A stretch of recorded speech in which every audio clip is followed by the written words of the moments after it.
కూడా ప్రతిసారి కూడా గత 3-4 రోజుల నుంచి నిజంగా ఎంతో కష్టపడుతున్నాడు. కలెక్టర్ ఆఫీస్లో కూర్చొని రాత్రనక పగలనక అంత శ్రమ పడుతున్న వ్యక్తి మీద మరి విమర్శ చేసిన వారు చేస్తూనే ఉంటారు.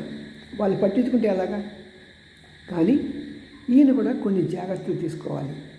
పదే పదే పదే పదే పాత ప్రభుత్వాన్ని విమర్శించడం కానీ, అంతేకాకుండా తన కింద ఉన్న అధికారులు పనిచేయట్లేదు అని అనటం వలన ఏమవుతుందంటే, ఈయన తన కింద పనిచేసే వారినే కంట్రోల్ చేయలేకపోతే రేపటి రోజున రాష్ట్రాన్ని ఎలాగ మెయింటైన్ చేస్తాడు, ఎలాగ అడ్మినిస్ట్రేట్ చేస్తాడు అని ప్రజలకు సందేహం వస్తుంది కదా.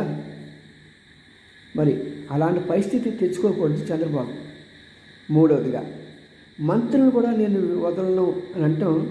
అంటే మంత్రులు రేపొద్దున ప్రజల్లో తిరగాల్సిన వాళ్ళు, అలా తిరగాల్సిన వారిని ఇలా ప్రజల ముందు అవమానించడం మంచిది కాదు. గతంలో అలా చేసే దెబ్బతిన్నారు మరి.